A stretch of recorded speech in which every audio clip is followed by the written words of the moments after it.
Good morning.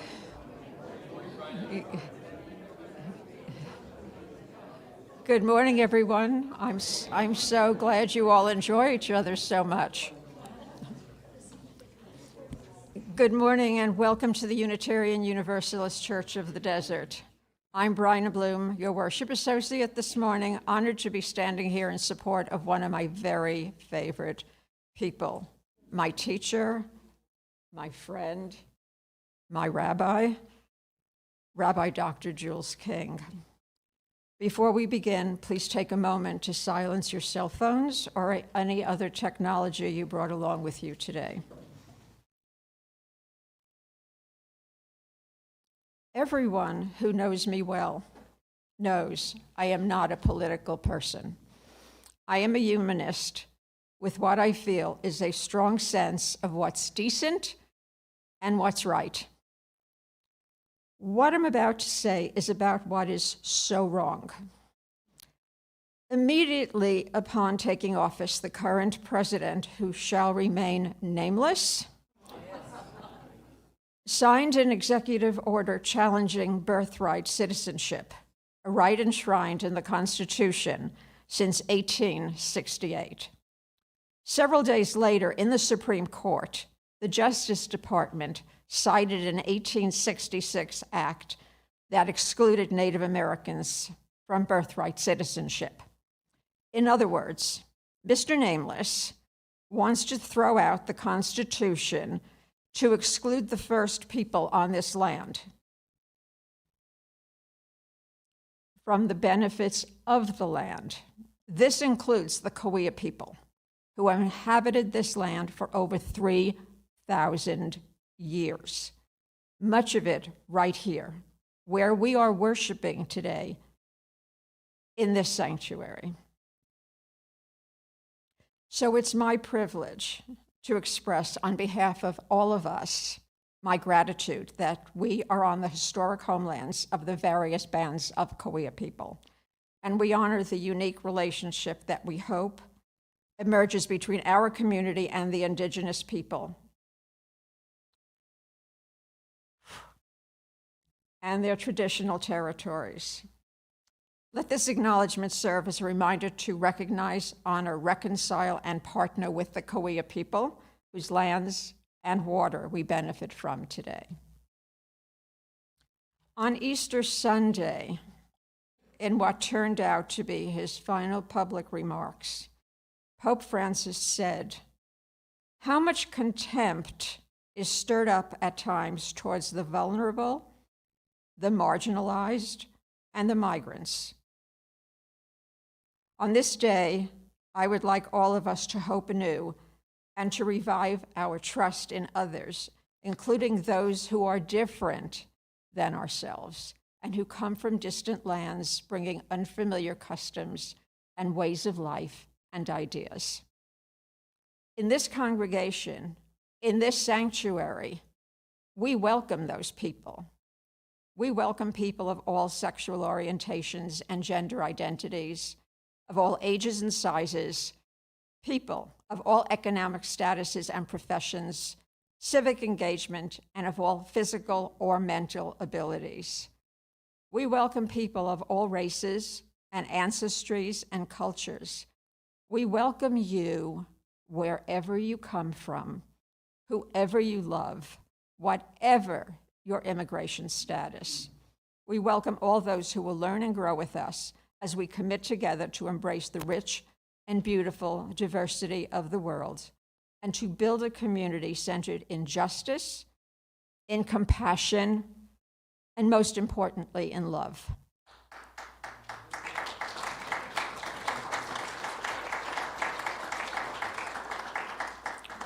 We are very glad you are here in the sanctuary with us today, and those of you at home. Thank you all for being with us today. If you would like to be on our email list to learn more about us and our programming, please contact us at admin, that's admin, @uucod.org. Before I ring the Tibetan bowl, I would like to ask a question of you. What is the most loving thing you can do right now. It seems to me that right now we all need a little extra grace. We need to offer ourselves extra grace. We need to tend to our own ragged nerves and bruised hearts. And we need to offer each other a little extra grace as well. Now I'll ring the Tibetan bowl, and we will listen to the incredible Malcolm Swan play our music for centering.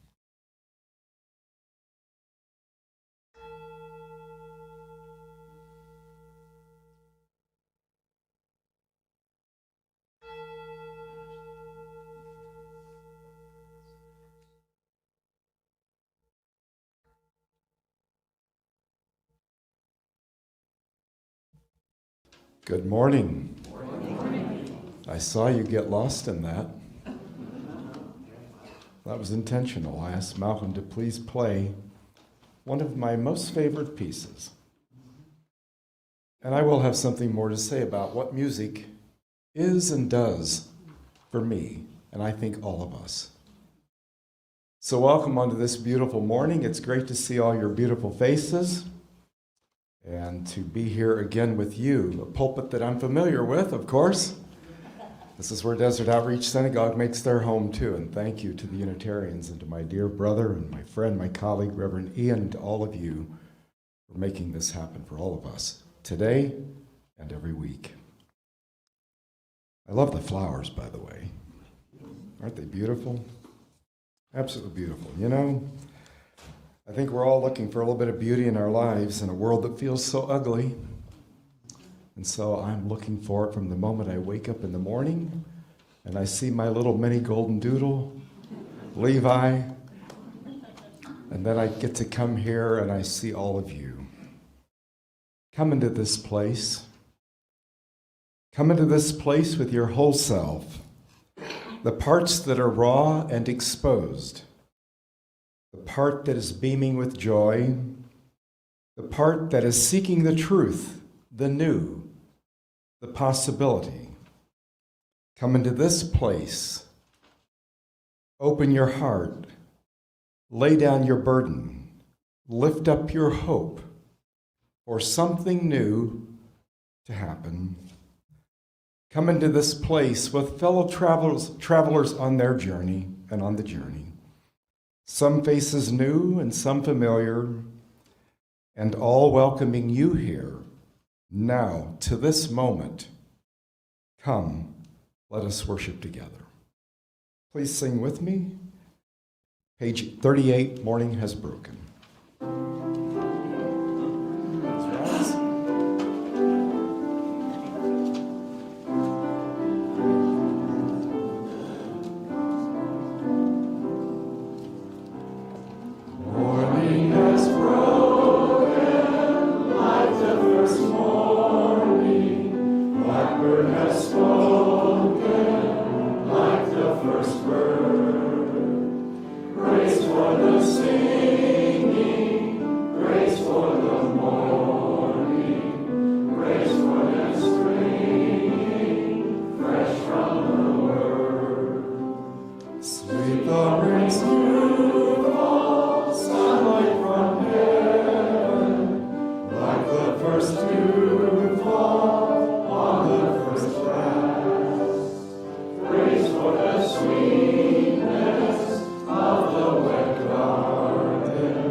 Please join with me for the chalice lighting. The words are up above. We light this chalice, remembering the freedoms long established in our nation, freedom of speech,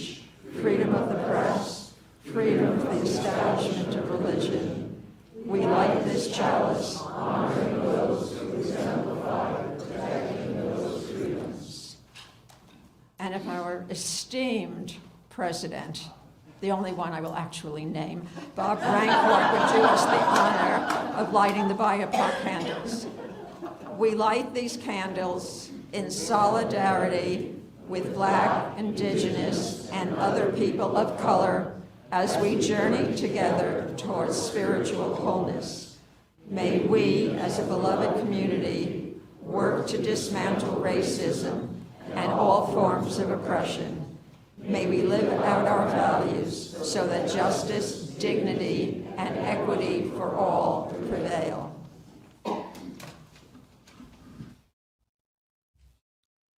I don't know, or at least I don't remember, where I found the following words. I just know I've read it several times, and each time I get another aha moment out of it. Copies are on the round table in the foyer for you to put on your fridge for when you might need a reminder, or email me and I will send it to you.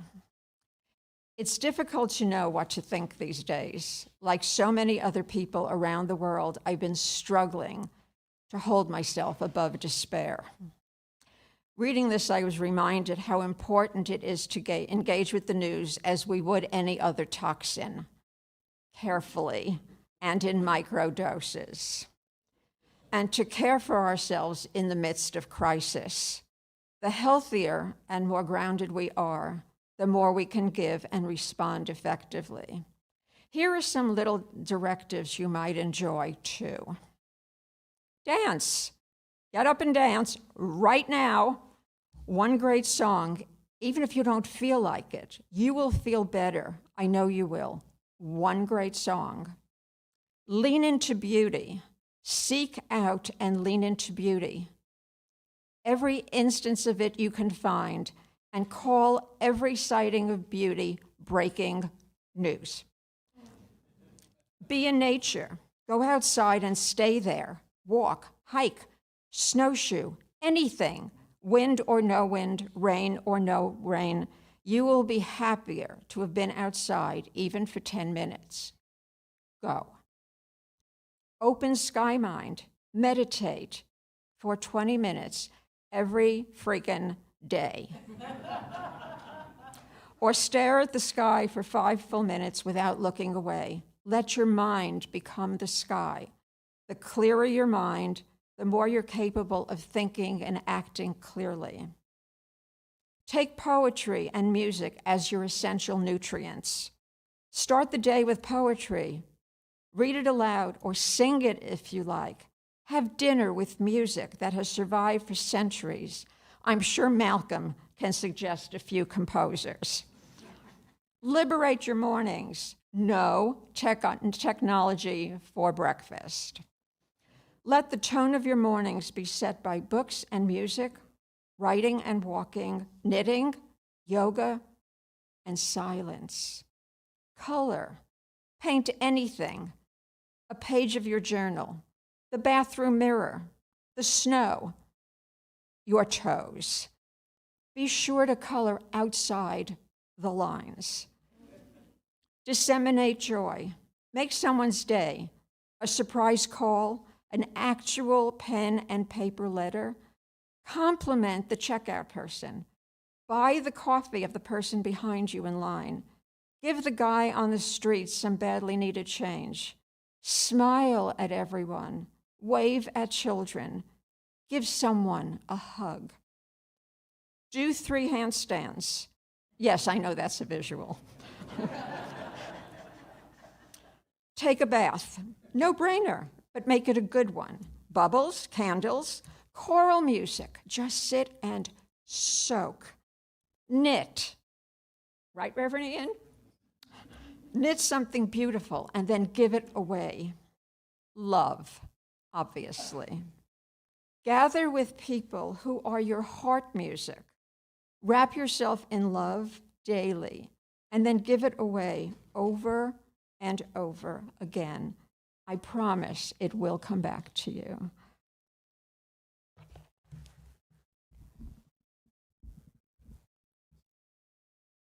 Slow me down, source of peace.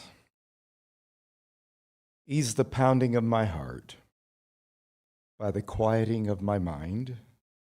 Steady my harried pace with a vision of the eternal reach of time. Give me, amidst the confusions of the day, the confusion of my day, the calmness of the everlasting hills. Break the tensions of my nerves with the soothing music of the singing streams that live in my memory. Help me to know the magical power of sleep. Teach me the art of taking minute vacations, of slowing down to look at a flower, to chat with an old friend or make a new one, to pet a dog, to watch a spider build a web, to smile at a child, or to read a few lines from a good book. Remind me each day that the race is not always won by the swift, that there is more to life than increasing its speed. Let me look upward into the branches of the towering trees and know that it grew great and strong because it grew slowly and well. Slow me down and inspire me to send my roots deep into the soil of life's enduring values, that I may grow toward the stars of our greater destiny. My prayer for all of us is that we can, in our own way, find peace, shalom, peace and wholeness, especially during these difficult days. And so today, that's my prayer for all of you. Amen.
I'm missing what you're seeing, I know. I was standing in the pulpit in one of our services, and all of a sudden both screens came on, and I thought, oh my God, some YouTube is playing, you know? Anyways, I'm going to do something this morning I have never done before, and that is repeat a sermon. I gave it in my pulpit, Desert Outreach Synagogue, recently, and I thought, you know what? I think the message would be valuable here. Recently, we read the Torah portion, Shabbat Shirah, the Shabbat of Song, and it immediately struck me that music has always been a core part of my life, a key part of my life. In fact, I would go so far as to say it's been my sanctuary. It's been the place that I've run many times to hide, just to get away. But I will address the elephant in the room first. I'm keenly aware that probably all of us are very angry, anxious, pissed off. We could use other words. Because of what our nation and what the world is facing. Issue with the immigrants, fascism, disregard for the law, disregard for human rights, disregard the list. I would be here for a while if I go through that list. It hits all of us. Some of us maybe more personally than others, but it affects all of us. My daughter, Serena, and her husband live in the Washington, D.C. area. My son-in-law is military. My daughter has been working for the Department of Defense for a long time. So you can imagine the phone call I've taken. Well, I've taken many, many, many, many phone calls from Serena. We talk often anyways. Very upset, very angry. She got the email, as so many did. Resign and take the payout or be terminated. So her last day was this past Friday. So I've had to try to help find words of hope for her. I'm the proud father of a trans son, and every day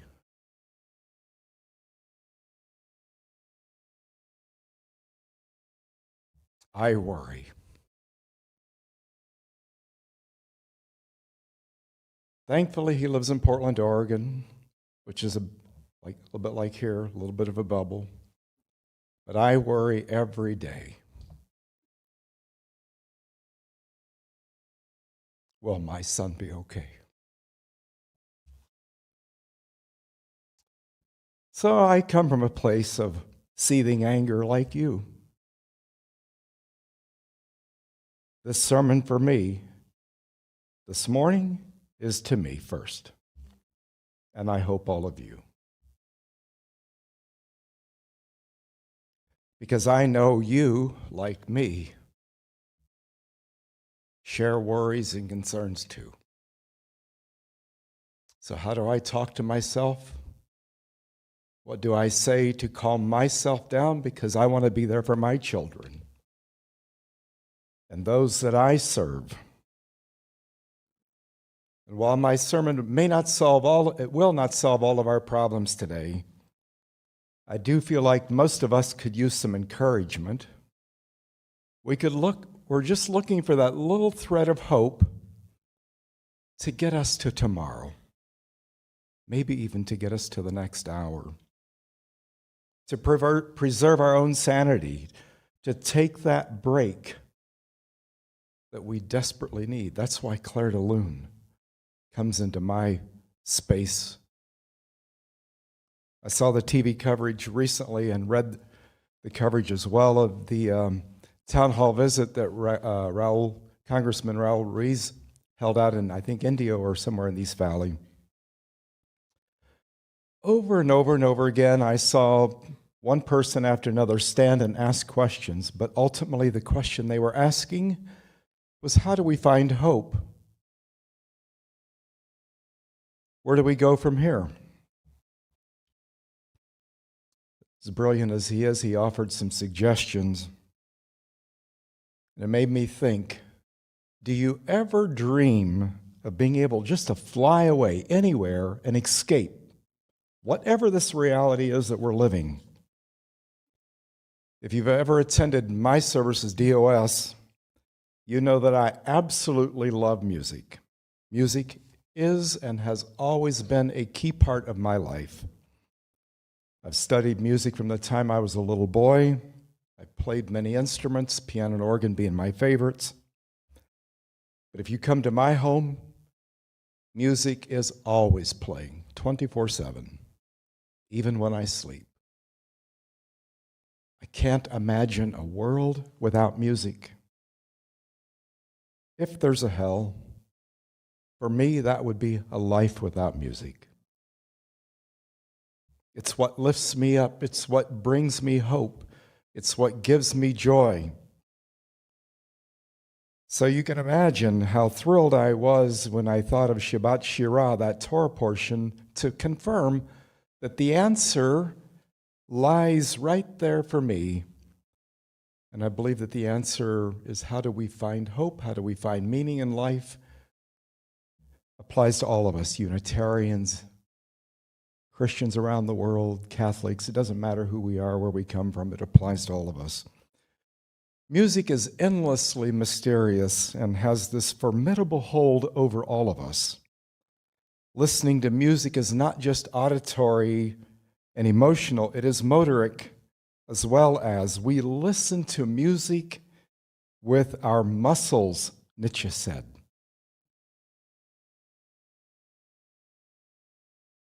Why, for example, is our generation, and that includes the little ones back there, why is the music, why does it have this hold on us? Human beings are a musical species coming into this world musically pre-wired. So writes the late famed neurologist, Dr. Oliver Sacks. But try as he might, even Dr. Sacks cannot solve the mystery why.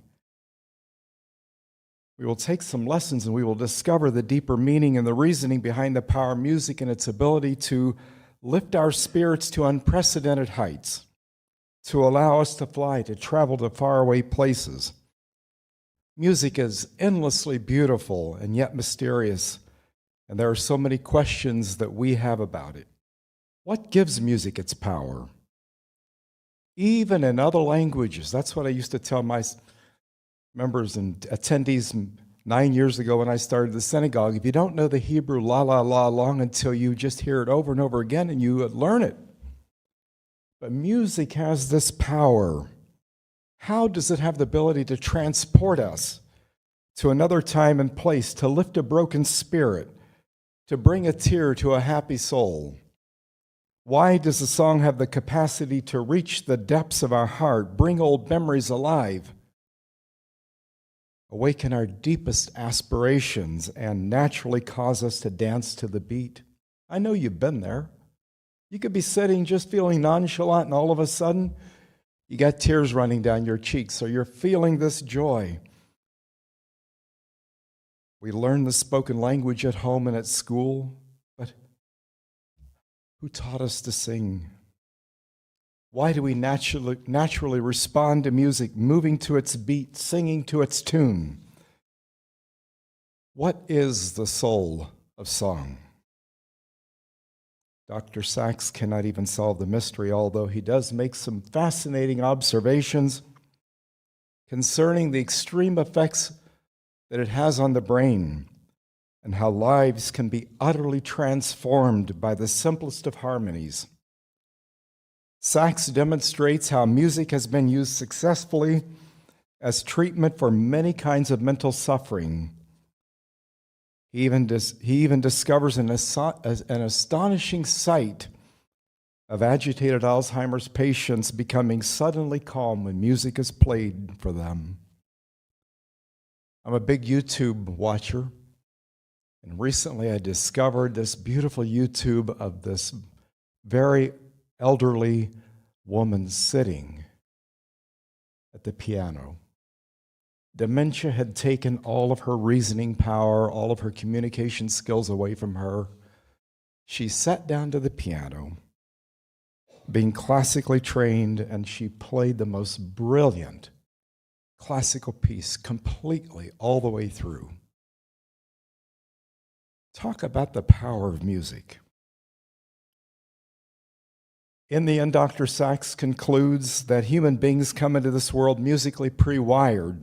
How and why is not sure, but he says there is no doubt that we are truly a musical species. While Alzheimer's had stolen her memory, at the very core of her being was music. Kabbalah couldn't agree more either. Yes, we are definitely pre-wired for music.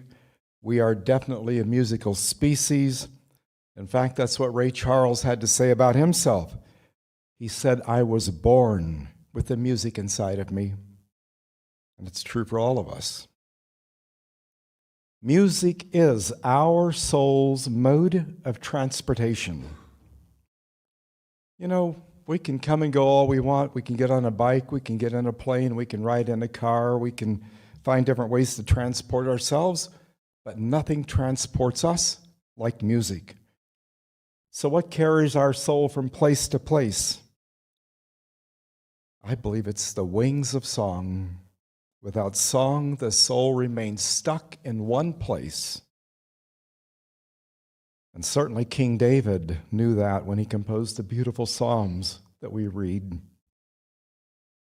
King Solomon understood it as well when he arranged for a Levite choir to play in the temple and sing.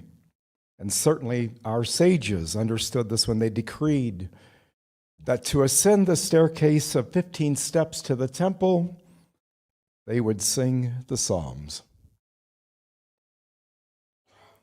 In our material world, people are constantly trying to convince themselves that they're movers and shakers, that they're whoever they are. And yet, I'm not sure their souls are budging an inch. They're chalking up lots of, maybe even millions of frequent flyer miles, but where are they going? They're moving higher up in social circles. There are those climbing the corporate ladder. But the question is, are they truly moving? Their bodies may be traveling, but what about their souls? There are people who sit in the same place, praying or meditating, but spiritually they are moving millions of miles. The reason song has the ability to transport the soul is because its true nature and source of its power is beyond something we can imagine, of something greater than ourselves. In short, song is a dialect from another plane. Song makes our spirits and our souls soar. It has the ability to lift our spirits to unprecedented heights, to allow us to fly to a faraway place in our mind, places that are beyond pedestrian life and mundane monotony. That is why song is our spiritual transportation. I know we have all felt it. I watched you this morning as we sang the words, as we listened to the beautiful. Thank you again, Malcolm, for the Clair de Lune. It takes us to another place. I know that all of you, I'm putting no exceptions in there. I'm sure we've all been there. We wished we could just go to some place,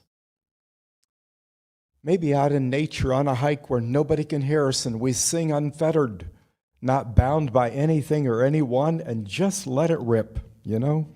Sing to the high heavens, as Bryna mentioned earlier, to close your eyes, to allow the music to take you beyond whatever is causing you pain, beyond the anguish and pain of life's tribulations.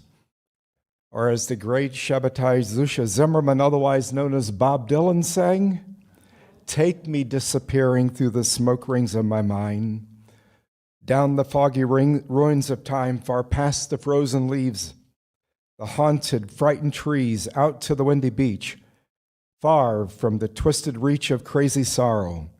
Yes, to dance beyond the diamond sky with one hand waving free, silhouetted by the sea, circled by the circus sands, with all memory and fate driven deep beneath the waves.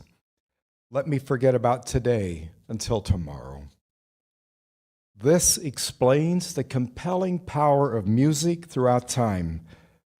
And back when Bob Dylan was writing music and getting started in the early 1960s, music, if you were there, was the voice of rebellion. It was an expression of individuality, of the challenge to the status quo. I'm different than Bryna. I am political. But I don't bring it to the bema or to the pulpit, don't worry. But song, music, back then and today, is what can and will make a difference. This is how the soul of discontented youth found its expression in song. This is how it tried to free itself from the materialistic bondage or from the repression or the oppression of their times. But at its heart, song has a hold on us because it is ultimately divine. It expresses and conveys the essence of the soul. Or as one sage put it, the spoken and written word is the quill of the mind. Music is the quill of the heart and soul. Our challenge is to recognize the true nature of song's power and the reason this gift was given to us, to allow us to touch something that is greater than ourselves and to integrate it into our lives.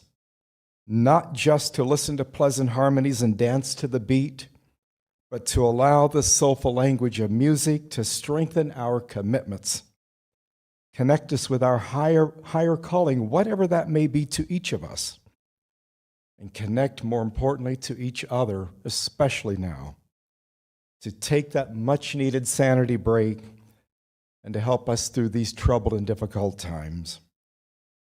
We live in a fragmented world when matter and spirit are integrated but not compartmentalized, and it makes it terribly difficult to hear the music even of our own souls. Instead, music becomes an exotic escape to an island in search of some relief. I don't know about you, but I often put my headphones on just to block everything else out. Block out the insanity, to just soar away to some place that I can reach beyond where I'm at, to the wings of music. But then there comes that time where you have to turn it off, and you have to return to your mundane reality, and the music dies. But in truth, even then, an inner hum fills our existence, all of us. Every creature, every molecule, every atom emits its own unique sound. Every soul pulsates and purrs. Even when the noisy rush hour of our lives drown out the small, subtle voice within, when the music continues to play, yes, even then, even when you're not plugged in. I know you hum like I do, even when the music's turned, I'm out of sight of my music playing.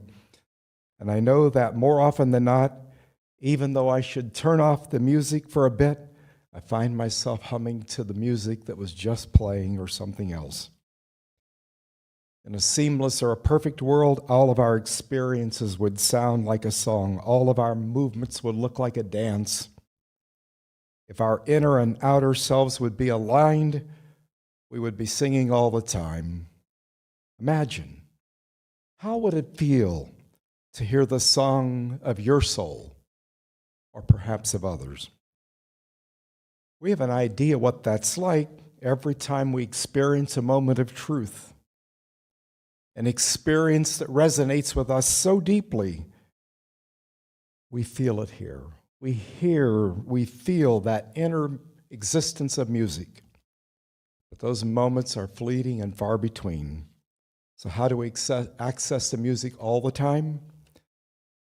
I believe it's by getting in touch with our life's purpose and recognizing that every moment of our day, every activity, every interaction we have can be and should be and is a spiritual opportunity.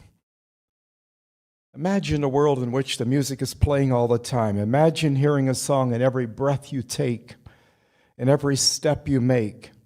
Imagine a life in which every move has an inner rhythm. As we think about the music, the song, we confront these turbulent and chaotic times that we are living in. If ever we needed a song, it's now more than ever.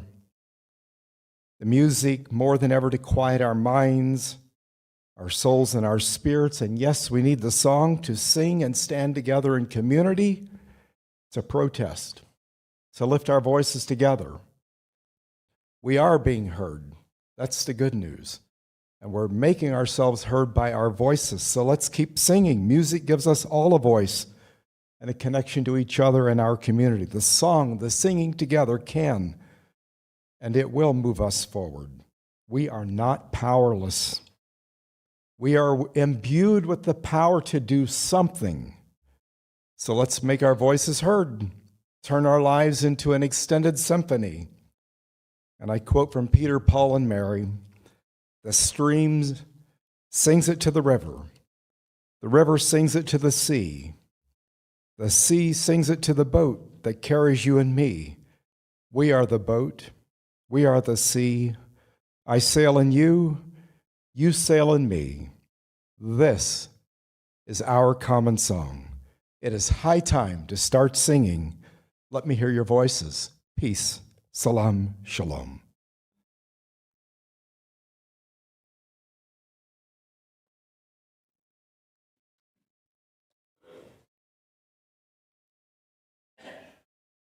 Thank you, friend. Thank you for that. Friends, we're going to sing now, but I want to tell you a little bit about this song. "We Are a Gentle, Angry People" was written by Holly Near on the event of the assassination of Harvey Milk and Mayor Moscone in San Francisco. And so she wrote this song expressing the community's anger, the community's grief, the community's pain, and the community's commitment to changing the world and building love. Will you please rise, body or in spirit, as we sing "We Are a Gentle, Angry People"?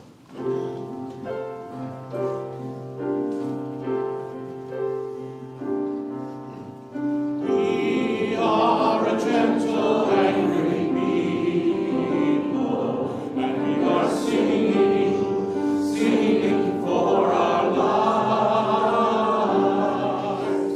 We are a gentle, angry people, and we are singing for our lives. We are a justice-seeking people.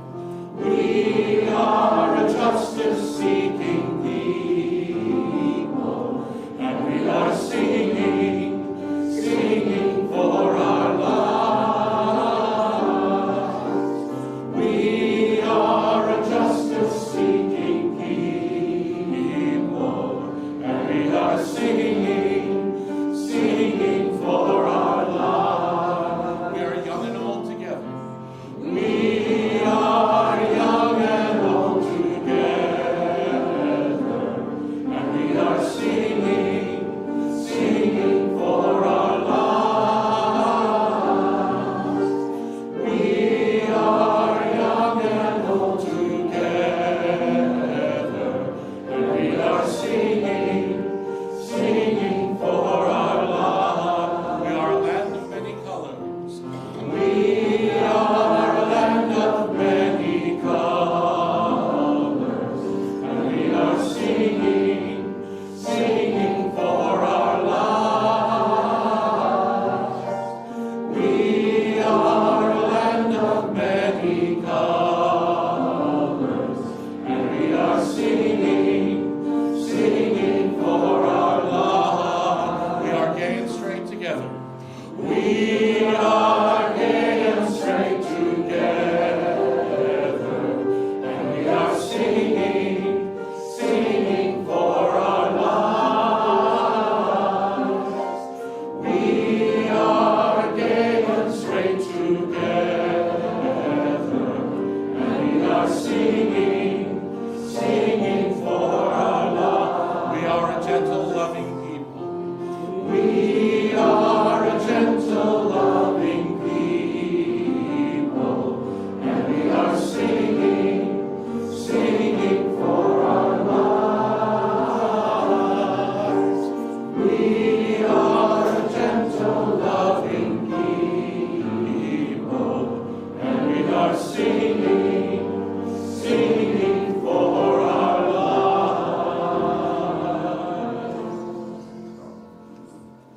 Thank you, friend.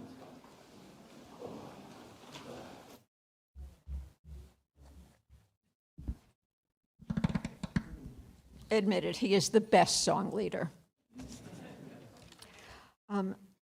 This is the time for congregational news. Let's begin with a reminder that the annual business meeting follows today's service right here in the sanctuary, also on Zoom. To allow for full online participation and to set up the room, kindly leave the sanctuary promptly after worship today. Enjoy your coffee hour and remember to come back at 11:30. Please avoid gathering in the sanctuary after service to allow us to set up for the meeting and to ensure that we can start on time at 11:30. Did I do that right?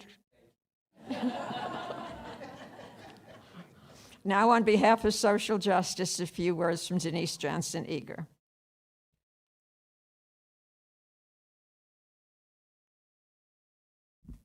Two quick announcements, and yes, we are an angry, gentle people. And what I want to tell you is, if you have thoughts about what you want us to do in social justice, out there on the circle table is a survey for you to fill out.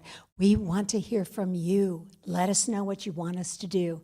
Other thing is that next Wednesday, May 1st, there will be a May Day celebration in Rancho Mirage at 10 o'clock. Look in the newsletter again for all the details. And if you're going to be there, wear your Side with Love t-shirts and take a photo.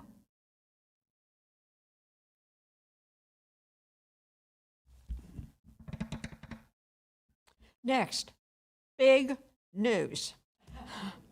The rollout of the new private UUCOD directory is going great. As of this morning, upwards of 50 people have opted in already. Now you can look up your friends from anywhere on your phone or computer.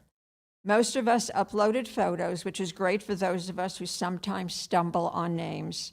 If you haven't already joined, see the links in the newsletter. And now for me, a whole lot of gratitude.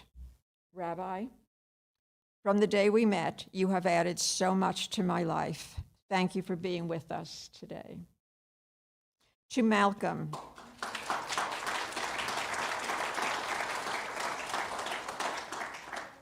you can keep clapping after everything I say. To Malcolm, thank you. Your music brings us so much joy.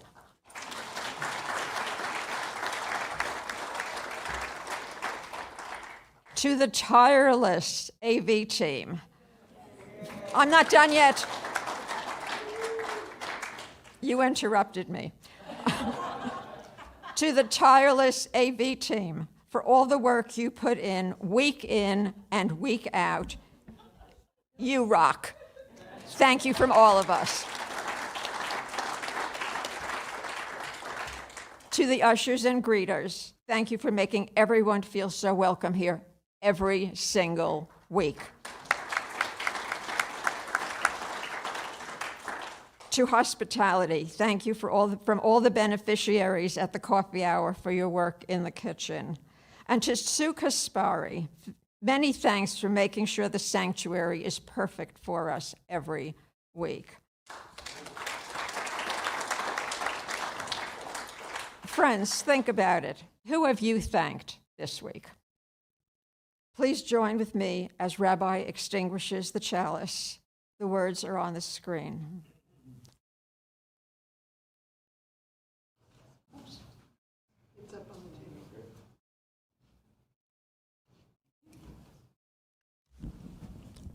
Our time together is finished, but our work is not yet done.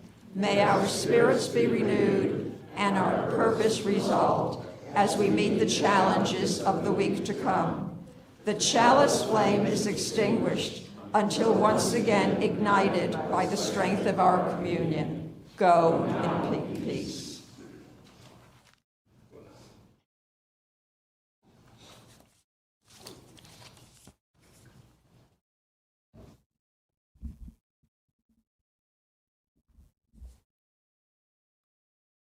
Our work has just begun.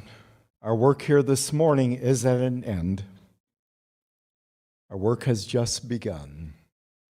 The work of holding one another in this community in love, the work of trusting that we are on the right path, The work of believing that what connects us is stronger than what separates us. The work of engaging in that which makes us whole. The work of deeper understanding and commitment. The work of letting go of that which does not serve us. The work of radical inclusion. The work of collective liberation.